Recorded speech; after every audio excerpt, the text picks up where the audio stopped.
வணக்கம். ஆகஸ்ட் 16ஆம் தேதி பங்குச்சந்தையில் நடந்த சில விஷயங்களை விரைவாக பார்க்கலாம். முக்கியமான டிஸ்க்ளைமர், நான் செபி ரெஜிஸ்டர்ட் அட்வைசர் கிடையாது.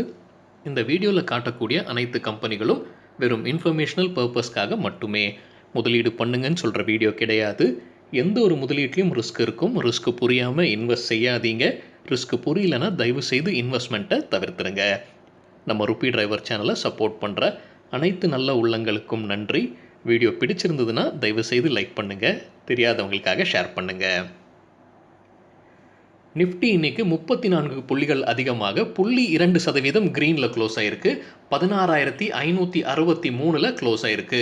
முந்தின க்ளோஸை விட இன்னைக்கு ஓப்பன் பார்த்தீங்கன்னா கேப் டவுனில் ஓப்பன் ஆயிருக்கு. கிட்டத்தட்ட 10 புள்ளிகள் கேப் டவுன் இருந்தாலும் ஹையான 16,589, லோவான 16,480. வாலட்டிலிட்டி இண்டெக்ஸ் அதிகமாக இருக்குங்க. இன்றைக்கி 3.6%. நிஃப்டியுடைய பிஇ ஆகஸ்ட் 11ஆம் தேதி டேட்டாவில் 26.5.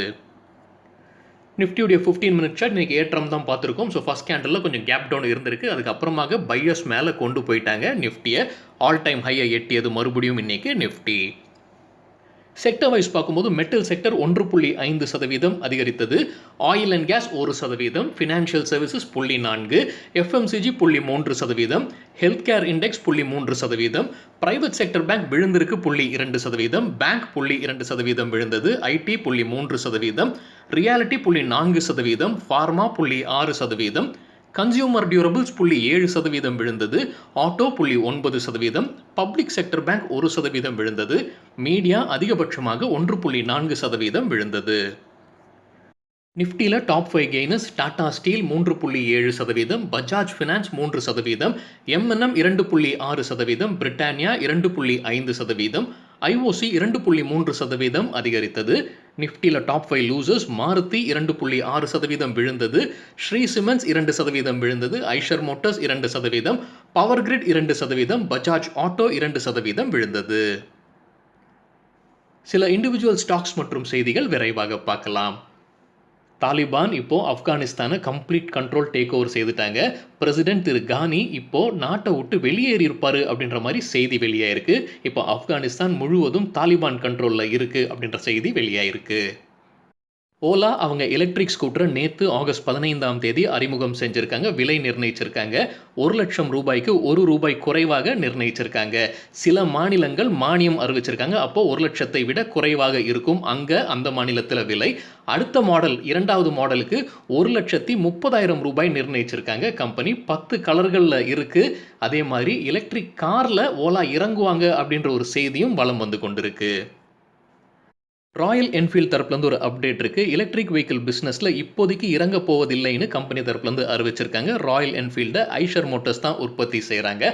ஆனால் அவங்க ஸ்டெப்ஸ் எடுக்க ஆரம்பிச்சாச்சுன்னு சொல்லியிருக்காங்க. ஆனால் இப்போதைக்கு அவங்க பிஸ்னஸில் இறங்க போகிறதில்லைன்னு சொல்லியிருக்காங்க.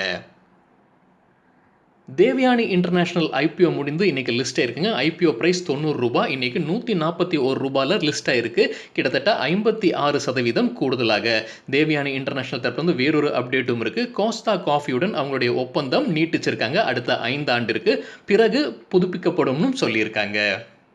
வின்லாஸ் பயோ ஐபிஓ ₹460 ப்ரைஸாக இருந்தது. ஆனால் லிஸ்டிங் பார்த்தீங்கன்னா குறைவாக லிஸ்ட் ஆச்சுன்ற மாதிரி தான் எனக்கு புரிந்துதுங்க. ₹440 தான் லிஸ்ட் ஆச்சுன்னு நினைக்கிறேன். இன்னொரு முறை சரிபார்க்க வேண்டும்.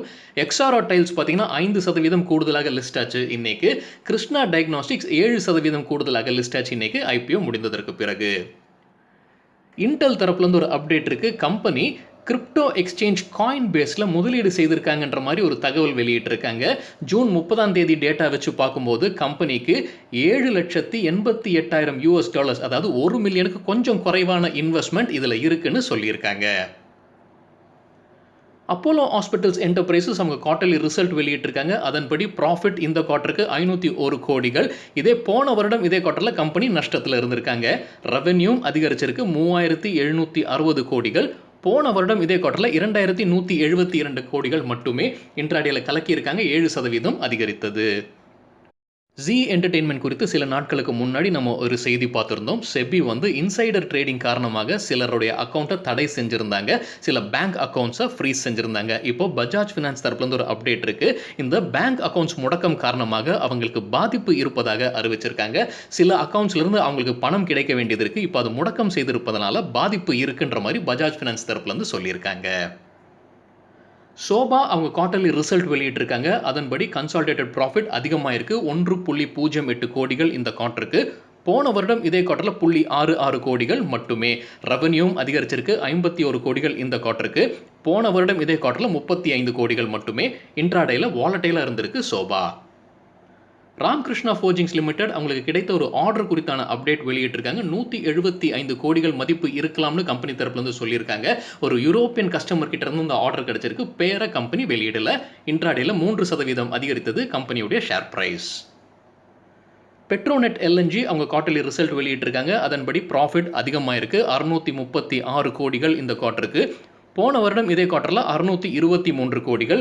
ரெவென்யூவும் அதிகரிச்சிருக்கு. 8598 கோடிகள். போன வருடம் இதே குவார்ட்டர்ல 7575 கோடிகள் மட்டுமே. ருச்சி சோயாக்கு எஃபிஓக்கு அப்ரூவல் கிடைச்சிருக்கு செபி கிட்ட இருந்து. எஃபிஓன்றது follow on public offering, IPO மாதிரி தான் இருக்கும். அதுவும் இதை வைத்துக்கொண்டு கம்பெனி என்ன செய்ய போறாங்கன்னா, இந்த பணம் வருங்க அவங்களுக்கு ஃபண்ட் ரைசிங் தான் இது. ஸோ அதை வைத்துக்கொண்டு அவங்க வந்து அவங்களுடைய கடன் அடைக்க போறதா சொல்லியிருக்காங்க. அது மட்டும் இல்லாமல் இந்த எஃபிஓ வழியாக மினிமம் ஷேர் ஹோல்டிங் வந்து பப்ளிக் கிட்ட 25% இருக்கும். அது கிட்டத்தட்ட நிறைவேறும்னு கம்பெனி தரப்பு சொல்லியிருக்காங்க. முழுமையாக நிறைவேறுமான்றது தெரியலைங்க. டிசம்பர் 2022 வரைக்கும் கம்பெனிக்கு கால அவகாசம் இருக்கு இந்த மினிமம் 25% எட்டுவதற்கு. காவேரி சீட்ஸ் அவங்க குவார்ட்டர்லி ரிசல்ட் வெளியிட்டிருக்காங்க. நெட் சேல்ஸ் கீழே போயிருக்கு 12.5% year on year. Profit after டாக்ஸும் கீழே போயிருக்கு 31% இயர் ஆன் இயர். இந்த வீடியோ சேர நேரத்தில் 7% விழுந்தது காவேரி சீட்ஸ் உடைய share price. TV today network அவங்க குவார்ட்டர்லி ரிசல்ட் அறிவிச்சிருக்காங்க. அதன்படி ப்ராஃபிட் 3 மடங்கு அதிகரிச்சிருக்கிறதா சொல்லியிருக்காங்க. 37 கோடிகள் இந்த குவார்ட்டருக்கு. அதே மாதிரி போன வருடம் இதே குவார்ட்டர்ல கம்பெனிக்கு கிட்டத்தட்ட 13 கோடிகள். இன்ட்ராடேல 6% அதிகரித்தது கம்பெனியுடைய ஷேர் பிரைஸ். HKG லிமிடெட் தரப்புலேருந்து ஒரு அப்டேட் இருக்கு. கம்பெனிக்கு ஒரு அங்கீகாரம் கிடைத்ததா அறிவிச்சிருக்காங்க. எக்கனாமிக் டைம்ஸ் வந்து அவங்களுக்கு சர்டிஃபிகேட் ஆஃப் எக்ஸலன்ஸ் வழங்கியிருக்காங்க. டிஜிட்டலைசேஷன் ஆஃப் ரீட்டைல் செக்டர் அப்படின்ற கேட்டகரியில். இன்ட்ராடேல 3% அதிகரித்தது கம்பெனியுடைய ஷேர் பிரைஸ். கம்பெனி இதை மார்க்கெட்டிங்க்கு பயன்படுத்துவாங்கன்னு எதிர்பார்க்கப்படுது. ஸ்டார் சிமெண்ட் பைபேக் உரிய ரெக்கார்ட் டேட்டுக்கு மாற்றம் செஞ்சுருக்காங்க. ஆகஸ்ட் 26ஆம் தேதி. இப்போது பழைய டேட் ஆகஸ்ட் 25 நிர்ணயித்திருந்தாங்க. இப்போ அதை ஆகஸ்ட் 26ஆக மாற்றிருக்காங்க. ஈஸ்மை ட்ரிப் அவங்க குவார்ட்டர்லி ரிசல்ட் வெளியிட்டிருக்காங்க. அதன்படி ப்ராஃபிட் 6 மடங்கு அதிகரிச்சிருக்குன்னு சொல்லியிருக்காங்க இந்த குவார்ட்டருக்கு. இன்ட்ராடேல 4% அதிகரித்தது கம்பெனியுடைய share price. JK cement quarterly result வெளியிட்டிருக்காங்க. அவங்களுடைய நெட் ப்ராஃபிட் பார்க்கும்போது கன்சாலிடேட்டட் நெட் ப்ராஃபிட் 3 மடங்கு அதிகரிச்சிருக்கு. 190 கோடிகள் இந்த குவார்ட்டருக்கு. போன வருடம் இதே குவார்ட்டர்ல 50 கோடிகள் மட்டுமே கம்பெனியுடைய ப்ராஃபிட். Ward wizard innovations and mobility limited தரப்புலேருந்து ஒரு அப்டேட் இருக்குது. கம்பெனி இ பைக்ஸ் தயாரிக்கக்கூடிய company brand joy e bikes. அவங்க தரப்புலேருந்து என்ன அப்டேட்னா, குஜராத்தில் இப்போ அவங்க கையில் டீலர்ஷிப்புடைய எண்ணிக்கை 98ஆக உயர்ந்திருக்கு. அண்மையில் 20 புது டீலர்ஸை ஒப்பந்தம் செஞ்சுருக்காங்க. இதையும் சேர்த்ததுக்கு அப்புறமாக இப்போது 98 டீலர்ஸ் குஜராத்தில் இருப்பதாக அறிவிச்சிருக்காங்க. Rattan India Power quarterly result வெளியிட்டிருக்காங்க. அதன்படி கம்பெனியுடைய நஷ்டம் 824 கோடிகள் இந்த குவார்ட்டருக்கு. போன வருடம் இதே குவார்ட்டரில் கம்பெனியுடைய நஷ்டம் பார்த்தீங்கன்னா 451 கோடிகள். ஸோ நஷ்டம் அதிகரிச்சிருக்கு. இன்ட்ராடேல 5% லோவர் சர்க்கியூட்டை எட்டியது கம்பெனியுடைய ஷேர் பிரைஸ். ஜொமேட்டோ குறித்து எக்கனாமிக் டைம்ஸில் வந்த செய்தி. Competition commission of India Zomato வந்து கிராஃபர்ஸ் இந்தியாவில் முதலீடு செய்வதற்கு ஒப்புதல் வழங்கியிருக்காங்க. Grofers India online grocery shopping company. அதில் 9.3% ஸ்டேக் ஜொமேட்டோ வாங்குறாங்க. இதற்காக $100 மில்லியன் முதலீடு செய்ய போகிறதா முன்னதாக அறிவிச்சிருந்தாங்க. இப்போ காம்படிஷன் கமிஷன் ஆஃப் இந்தியா அதற்கு ஒப்புதல் வழங்கியிருக்காங்க. ஒலக்ட்ரா கிரீன் டெக் லிமிடெட் தரப்புலேருந்து ஒரு அப்டேட் இருக்குது. கம்பெனிக்கு கிடைத்த ஆர்டர் குறித்தான அப்டேட். அவங்களுக்கு ஒரு மாநில அரசு கிட்டேருந்து 50 எலக்ட்ரிக் பஸ்ஸஸ்க்கான ஆர்டர் கிடைச்சிருக்குன்னு சொல்லியிருக்காங்க. எந்த மாநில அரசுன்னு கம்பெனி வெளியிடல. 70 கோடி ரூபாய் மதிப்பு இருக்கலாம்னு கருதப்படுது. அடுத்த 12 மாதத்துக்குள்ளார இந்த டெலிவரி செய்யப்படும்னு கம்பெனி தரப்புலேருந்து சொல்லியிருக்காங்க. ஸ்ரீ சிமெண்ட்ஸ் அவங்களுக்கு கேர் கொடுத்துருக்கிற கிரெடிட் ரேட்டிங் வெளியிட்டிருக்காங்க. 400 கோடி ரூபாய் கமர்ஷியல் பேப்பருக்கான கிரெடிட் ரேட்டிங் A1+ கொடுத்துருக்காங்க. முன்னதாக அதுதான் இருந்தது. அது மறுபடியும் அதுவே கொடுத்துருக்காங்க. ரிசல்ட் அறிவித்த சில கம்பெனிகள் இன்னைக்கு எப்படி பெர்ஃபார்ம் பண்ணியிருக்காங்கன்னு பார்க்கலாம். ஏஐஏ இன்ஜினியரிங் 6% அதிகரித்தது. ஆக்ஸோ நோபல் இன்ட்ராடேல 1%, அப்போலோ ஹாஸ்பிட்டல் 7% அதிகரித்தது. ஆஸ்ட்ரா மைக்ரோவேவ் 3.5% விழுந்தது. பிரைட்காம் குரூப் இன்ட்ராடேல வாலடைலா இருந்திருக்குங்க. 5% அப்பர் சர்க்யூட், அப்புறம் 5% லோவர் சர்க்யூட்டும் எட்டியது இன்னைக்கு இன்ட்ராடேல. பர்கர் கிங் இன்ட்ராடேல வாலடைலா இருந்தது. 2% பாசிட்டிவ் மற்றும் நெகட்டிவ். வெஸ்ட் லைஃப் டெவலப்மெண்ட் நம்ம மெக்டொனால்ட்ஸ் நடத்தக்கூடிய கம்பெனி இன்ட்ராடேல 3% அதிகரித்தது. கிளென்மார்க் ஃபார்மா இன்ட்ராடேல 3.5% அதிகரித்தது. இண்டோ நேஷனல் நிப்போ பேட்டரி தயாரிக்கிற கம்பெனி இன்ட்ராடேல 4% அதிகரித்தது. ஐஆர்எஃப்சி இன்ட்ராடேல 2%, கேஆர்பிஎல் வாலடைலா இருந்தது. 2% பாசிட்டிவ் மற்றும் நெகட்டிவ். என்பிசிசி இன்ட்ராடேல 3% விழுந்தது. ஓஎன்ஜிசி 2% பாசிட்டிவா இருந்தது. இந்த வீடியோ சேர நேரத்தில் 1% நெகட்டிவா ட்ரேட் ஆகிட்டு இருந்தது. ஷாலிமார் பெயிண்ட்ஸ் 2% விழுந்தது இன்ட்ராடேல. சன் டிவி 2% விழுந்தது. டிவி டுடே நெட்வொர்க் 6% அதிகரித்தது இன்ட்ராடேல.